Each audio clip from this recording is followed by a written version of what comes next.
BJP ছেড়ে তৃণমূলে যোগদান অব্যাহত। সোমবার তৃণমূলের গোসেরহাট গ্রাম পঞ্চায়েতের খেঞ্চি বুথের বুথ সম্মেলনে বিজেপির পঞ্চায়েত প্রার্থী সহ 10টি পরিবার যোগ দিলেন তৃণমূলে।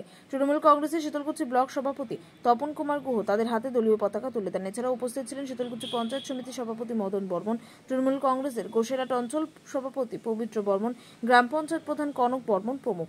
বুথ সম্মেলনে প্রায় 300 লোকের উপস্থিতি লক্ষ্য করা যায়। সিদ্ধান্ত নিয়েছি কিছুদিন আগে 24-এর লোকসভা নির্বাচনে আমরা যে বুথগুলোতে পিছিয়ে আছি আমরা সেগুলোর সঙ্গে জনসংযোগ যাত্রা বা মানুষকে সঙ্গে আমরা একটা সম্পর্ক রাখব এবং মানুষকে বুঝাবো কেন আপনারা বারবার তৃণমূল কংগ্রেসকে প্রত্যাখ্যান করছেন, মমতা ব্যানার্জিকে কেন আশীর্বাদ করছেন না। আমরা সেই উদ্দেশ্যেই আমরা এই মিটিংগুলো রেখেছি। আমরা অলরেডি 3 নম্বর আমাদের গোসাহাট অঞ্চলে এটা 4 নম্বর মিটিং হচ্ছে। আমরা যেগুলো বুথে হেরেছি, বিশেষ করে বেশি ভোটে হেরেছি, সেগুলোই আমরা আগে প্রথমে করব, তারপরে বর্ষার পরে আমরা বাকি বুথগুলোতেও করব। যোগদান প্রসঙ্গে কি বলবেন? দেখুন, যোগদান মানুষ বুঝতে পেরেছে।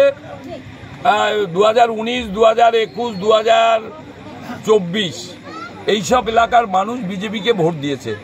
2021-এ যাকে তারা নির্বাচিত করেছেন, বিধায়ক হয়েছেন, তিনি কোনো কাজ করতে পারেননি। 19 সালে নিশীথ প্রামাণিক এমপি হয়েছেন, তারা কুচবিহারে কোনো কাজ করতে পারেননি। মানুষ এগুলো বুঝতে পারছে, সুতরাং বুঝে গেছে এবার আর বিজেপির সেই রকম হাওয়া নেই।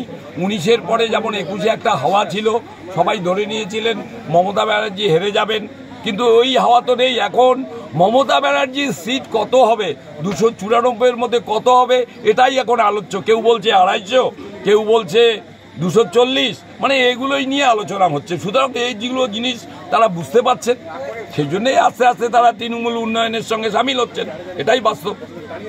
204 নম্বর বুথে যোগ দিলেন, মানে হঠাৎ কেন নিজের দল বাদ দিয়ে আবার মানে তৃণমূলে যোগ দিলেন? তো ভাবতে যে আপনার সাধারণভাবে থাকলে একটু ভালো হয় আর কি, এই জন্য। মানে নিরাপদে থাকার জন্য কি তৃণমূলে যোগ দিলেন? নিরাপদে থাকার, চলতে চলতে সুবিধা, উন্নয়নের জন্য। আপনাকে কি যোগদান করার জন্য কোনো রকম চাপ দিয়েছিল না? স্বেচ্ছা দিয়েছে।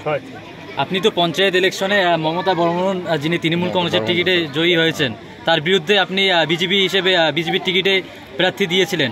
সেই পরিপ্রেক্ষিতে এবার তৃণমূল কংগ্রেসেই আপনি যোগদান করলেন, বিষয়টা নিয়ে কি বলবেন? এই বিষয় নিয়ে কি ভাবছিলেন যে বিজেপির উন্নয়ন করবো, কিন্তু এগুলো বারবার চেষ্টা করার পরও কিছু হলো না, যার জন্য ভাবতেছি আর বিজেপি করে কোনো লাভ নাই, টিএমসিতে থাকাটা ভালো সড়কভাবে। এবার কি তৃণমূল কংগ্রেসে আপনাকে সক্রিয়ভাবে দেখা যাবে? অবশ্যই যাবে। কি নাম আপনার?